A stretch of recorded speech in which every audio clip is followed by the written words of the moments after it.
Will sleep help build resilience? So I used to say there's 4 pillars. Now I say there's 3 pillars. There's exercise, nutrition, and stress, and they sit on the platform of sleep. Sleep is what makes you resilient because deep sleep is the most anabolic point in your days. Welcome to the Spartan Up podcast with Joe De Sena, founder and CEO of Spartan Race. We are talking about overcoming obstacles. The same way we teach people to get over obstacles on the course, we will teach you here on the Spartan Up podcast to get over obstacles in your mind. Doc Parsley served as a Navy SEAL before becoming a medical doctor. Today, he is a renowned expert on sleep. He joins Joe De Sena to talk about how to optimize your sleep and why that's critically important. Do you want to be ready for anything? Download Joe's free ebook at spartan.com/ready-for-anything. This episode of Spartan Up is brought to you by FitAid. Race dirty, recover clean with FitAid Sports Recovery Drink. Visit lifeaidbevco.com and enter the code SPARTAN30 at checkout to get 30% off their full line of functional lifestyle beverage blends and Go powder sticks. Joe De Sena here, CEO and founder of Spartan and the Spartan podcast, where we attempt to rip 100 million people off the couch. I've got Dr. Kirk Parsley, former Navy SEAL. This guy is a doctor. You became a sleep expert.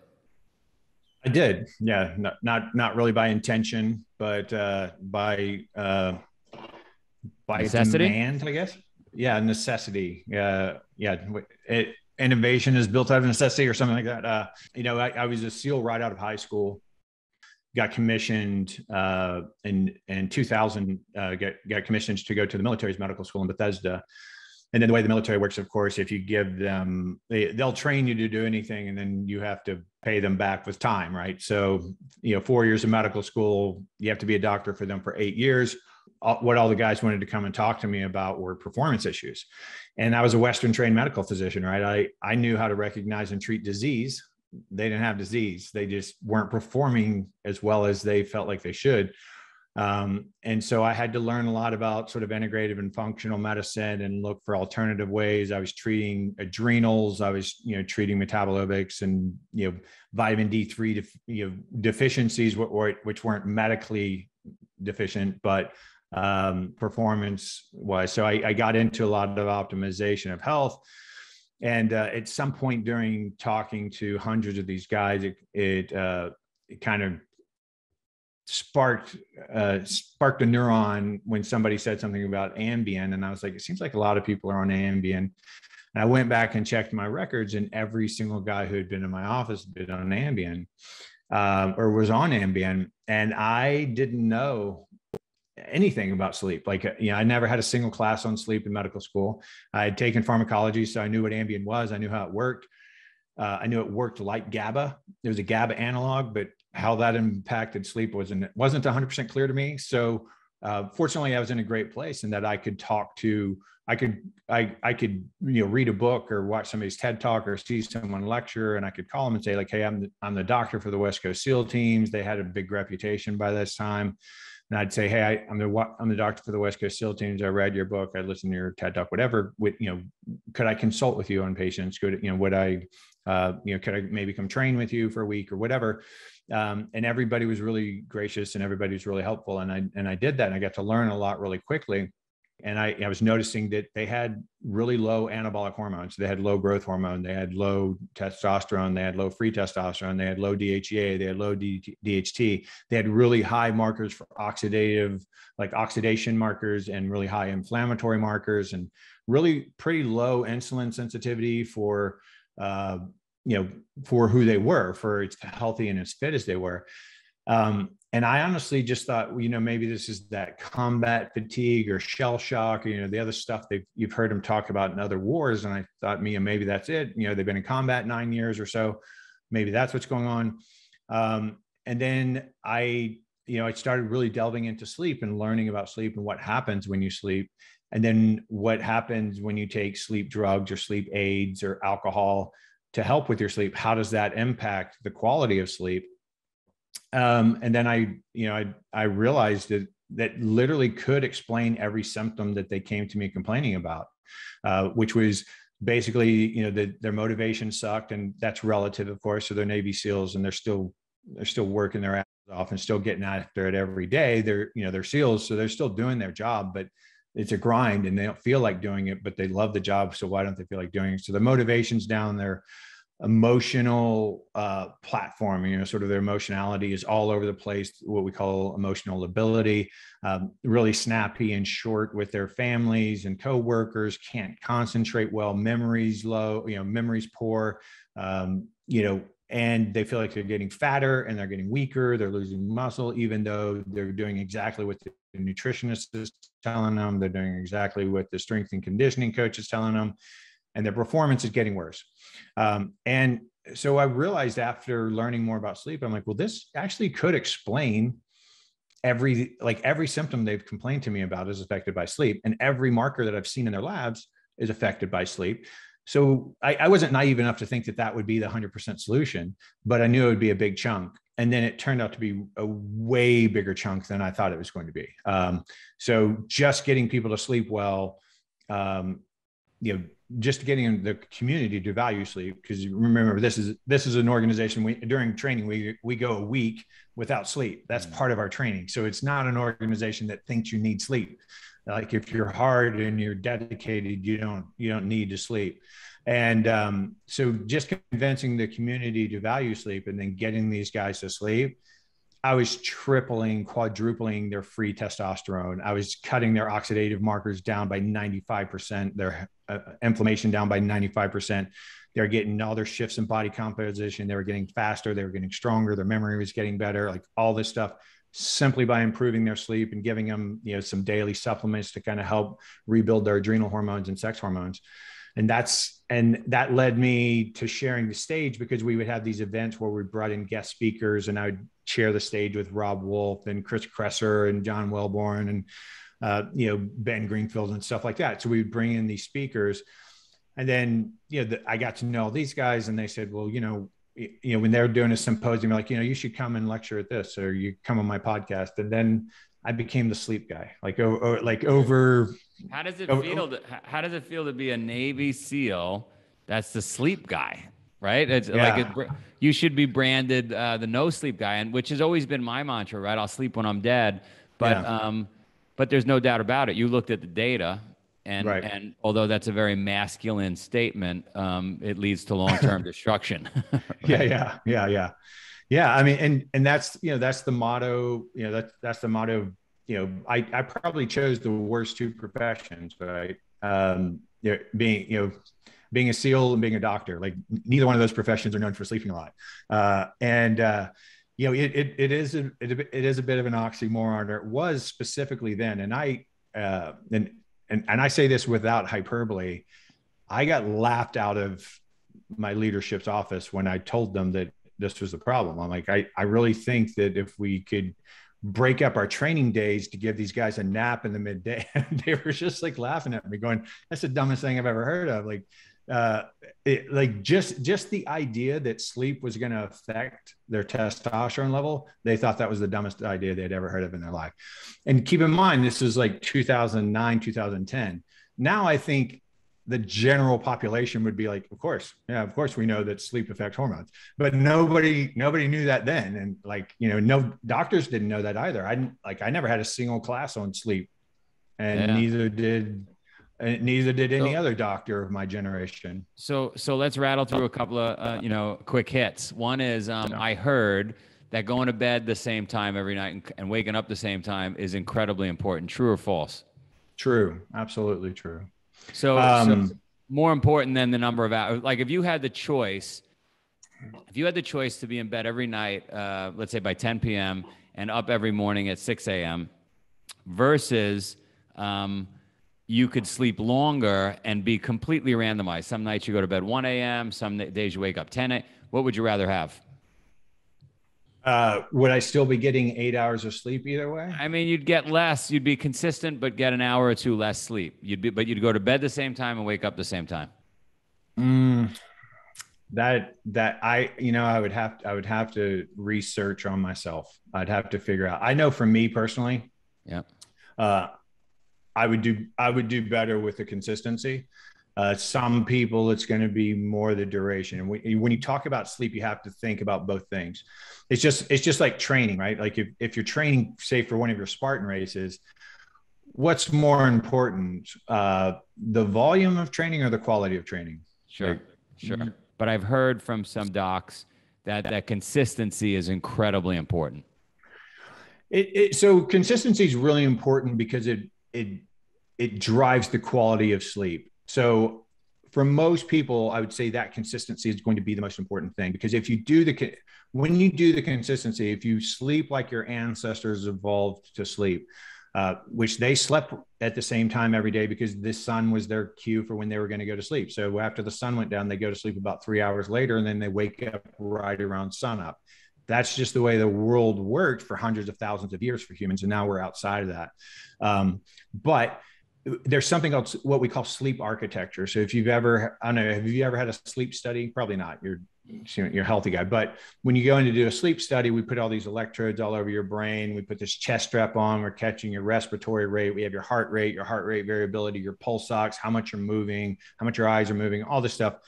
And we can, once we put all that data together, we can make what's called a histogram, which like there's this really stepwise things like stage 1, you were in stage 1 for this long, stage 2 for that long, stage 3 for that long, stage 4 for that long, you had this much REM, this much deep sleep. And we look at the sleep architecture. And when you first go to sleep, a sleep cycle, so basically going from being awake down through deep sleep, back up to REM sleep, and then back down to stage 2, that we call that one sleep cycle. And that's about 90 to 120 minutes. And then you repeat it. And what happens at the beginning of the night, it's all deep sleep. It's like 80, 90% deep sleep, that first sleep cycle. And then it becomes progressively less deep sleep. And then the last sleep cycle before you wake up is almost all REM sleep. And so there's a preferential priority, in your body, because you repair while you're asleep. And the most reparative, restorative part of sleep is deep sleep. And so if you go to bed really late and you're messing with what we call your circadian rhythm, which doesn't really mean anything. It means about a day, right? Circa means about, and dia means a day. So it's about a day rhythm. But what we're talking about there is that is what you're talking about, that consistency. And so when you start messing with that consistency and you go to sleep maybe 4 hours later, you might skip over one of your deep sleep cycles, right? So it changes your biological clock. Right. So it changes your biological clock in reference to the environment, but the sleep quality is what really matters. When you do everything consistently and you go to sleep consistently, then your circadian rhythm is going to be aligned regardless of what's going on with the sun, right? If I'm just saying, hey, at 9:30 every night, I'm going to be in bed, I'm going to be asleep by 10, then my circadian rhythm is going to be there. And it doesn't matter what the sun's doing. I'm choosing that time as my time. It's an arbitrary time, but that's what I'm choosing. And I'm going to get the high quality sleep. Obviously, when you start putting in alcohol, you put in sleep drugs and stuff, you're messing with that quality. But everything that you're getting better at is happening during repair. So everything you're training for, everything that you want to get better at, that's happening during repair. Or that's repairing during deep sleep, I should say. So when you go into deep sleep, that's 90% of all the growth hormone you're going to secrete, 90% of all the testosterone, DHT, DHEA, it's all going to be secreted there. Your immune system is going to be ramped up to its maximum. Digestion is going to be maximum. Liver function, kidney function, all of that's going to be maximum. It's the exact opposite of fight or flight. When you're in fight or flight, you're in the highest stress hormones you can possibly be, right? You're superhuman, right? You're faster, you're stronger, your reflexes are better, your vision's better, everything's better. You're superhuman, but you're catabolic, meaning you're using your body as a fuel source. The exact opposite of fight or flight is deep sleep. Deep sleep, minimal catabolic, maximum anabolic. Anabolic means you're taking small things like amino acids and building big things like muscles. Catabolic means you're using your muscles as a fuel source to produce amino acids, and you're breaking down your own muscles to fuel other cells. So you want to be maximally anabolic for those first two deep sleep cycles like that. Those first two sleep cycles are primarily deep sleep. That's when you're repairing. That's when you're getting better. When you work out, you get weaker. When you repair, your body uses today as the template to say, we need to repair and be better at what we did today, tomorrow. So we're going to do all the restoration we can possibly do. We're going to do that right now. And we're going to try to be better for tomorrow. That's happening during deep sleep. If I screw with my sleep cycles and I'm sleeping all different times, I could be messing with the architecture. That makes perfect sense. So my mom was into yoga, meditation, health food back in the 1970s. So I had a little bit of a head start on a lot of the discussions that are mainstream now, like sleep or plant-based or yoga or whatever these things are that are now front and center. And I don't know, she believed way back when, don't eat past like 6 p.m., 6 p.m. You get a better night's sleep. Take a cold shower at night. You'll get a better night's sleep. This was her. I don't know if she was picking this up, where she was learning this stuff, but when I do those things, I do get a deeper sleep. Any of that make sense? Like a routine at night? We'll be right back to this conversation, but first, a little bit from today's sponsor, FitAid. FitAid is a clean sports recovery drink. Race, dirty, recover clean. You've heard us say it before. FitAid is 45 calories, certified non-GMO tested, vegan, paleo-friendly, certified gluten-free, kosher, and never contains any artificial colors, flavors, sweeteners, or sodium. Even the zero sugar option, it's keto-friendly and has only 5 calories, and it's naturally sweetened with monk fruit and stevia. And then there's FitAid's Recovery Blend. It has glutamine, glucosamine, turmeric, BCAAs, omega-3s, CoQ10, a full B complex, and electrolytes. It's perfect for after your workout, your hike, your bike ride, or your race. Can you imagine drinking a plain old soda when you could have this? FitAid is a product of LifeAid, the functional beverage company, and they're an official partner of our Spartan Race series. Listen, each ice-cold can of FitAid, it contains ingredients to help your body recover, and it never contains any artificial flavors or sweeteners. So visit lifeaidbevco.com, enter the code Spartan30 at checkout, and save 30%, plus you get fast, free shipping. Okay, back to the interview. When I do those things, I do get a deeper sleep. Any of that make sense? Like a routine at night? Yeah. So if you, what I always tell people, if you think about how do you get a kid to sleep? Do you think you could take a 3-year-old who's like banging trucks together, making loud noises, beating on drums, and just toss them in a bed and turn off the light and walk out the door? You think that would work? Of course that wouldn't work. Because you have to get the kid ready for bed, right? There's a deprogramming, like let's slow everything down. So if you think about it, our ancestors didn't have electricity. We evolved to be on this planet as the sun for our cue, is to be awake, when to be awake and when to be asleep. We're like 80% visually driven animals, and we can't see very well at night. So it makes sense we would be asleep at night. We'd be easy prey. We'd be terrible predators, and we couldn't see. We'd be more likely to fall off of cliffs and step in holes and do all sorts of stuff. So we evolved to sleep at night. If you look at hunter-gatherers that still live today, and there's way more of these than you would think. I was shocked. About 10 years ago, Nature magazine put out a study where they'd studied hunter-gatherers. And there's, tens of thousands of these people who've never experienced electricity. They still live like our ancestors did, right? They make their own little hut things or live in little caves. And they, 3 hours after the sun goes down, they're asleep. And they're all like on one animal pelt. They just piled on top of each other and they sleep. They fall asleep about 3 hours after the sun goes down. They wake up right around sunup. Now, if you think about why that happens, we know, like now that we've studied it, when the blue light leaves our eyes, that triggers melatonin production. Melatonin then causes a cascade of events. Thousands of different changes of neurochemicals in our brain leads us to feeling like going to sleep. And that takes about 3 hours.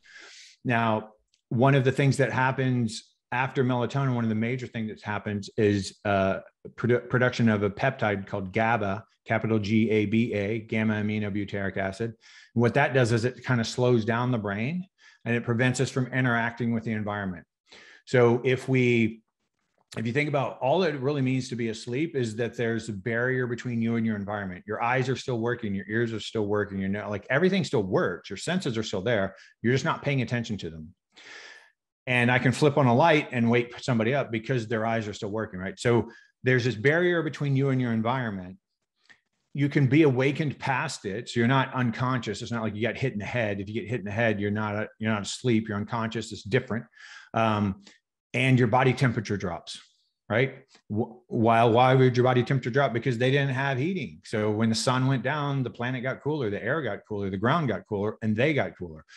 And so all sleep hygiene is those three things. So you can go through any kind of sleep ritualization, you can go on the internet and look up 1,000 different things that you should do around sleep or how you should set up your sleep environment. It's all around those three things. Decrease blue light, preferably a couple of hours before bed. Decrease the amount that you're interacting with your environment. And that can simply be neurological, right? That can be worrying about your bankruptcy or worrying about your business, whatever. That's still interacting with the world. And your body temperature goes down. Those three things. And then what your mother was saying about not eating too close to bedtime, there's truth to that. That's primarily based around insulin sensitivity. If you have a plant-based diet, then you're eating a lot of carbohydrates. Your insulin sensitivity would be lower relative to somebody who eats maybe, say, like a carnivore or keto kind of diet.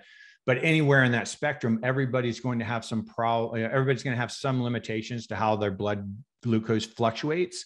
And as your blood glucose fluctuates during the night, that can interfere with your sleep quality and take you out of sleep cycles because your body perceives a drop in blood glucose as possibly famine. So it starts secreting stress hormones. All right. So mom was right. Mom was right. Wisdom beyond her years. Yeah, she didn't have all the science.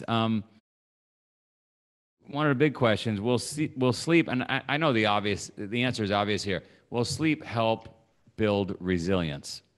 Yes. So I would submit to you, and as I said, like it was never my intention to be the sleep guy.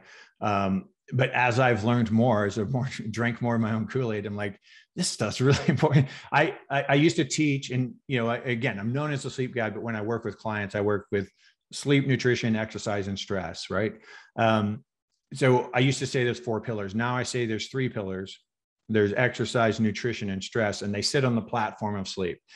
And the reason I say that the foundation of sleep is because not being perfect in those other areas matters far less than being perfect at sleep. Now, nobody's going to be perfect. I shoot for the Pareto distribution, the 80-20 rule of life. That's what resiliency is for, right?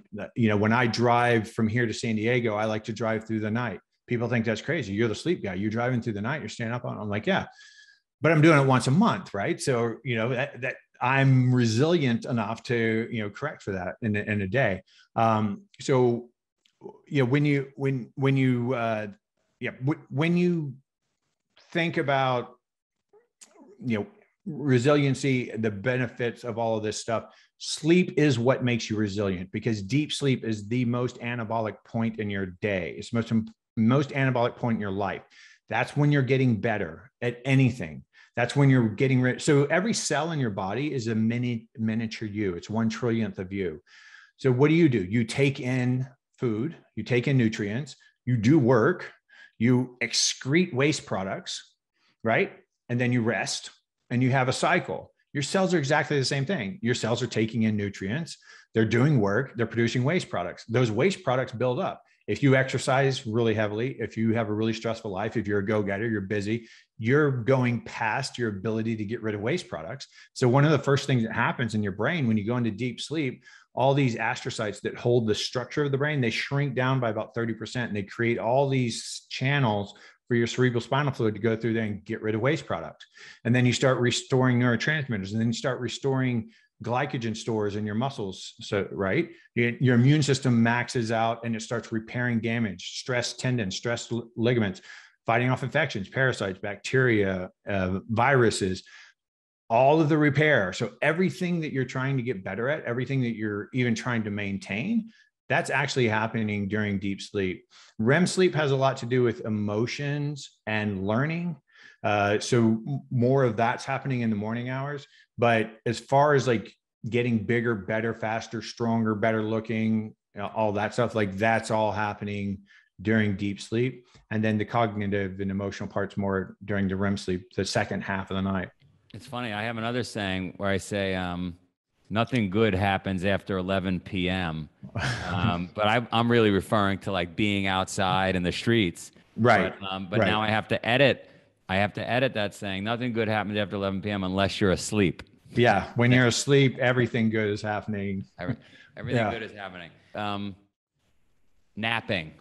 How do you feel about napping?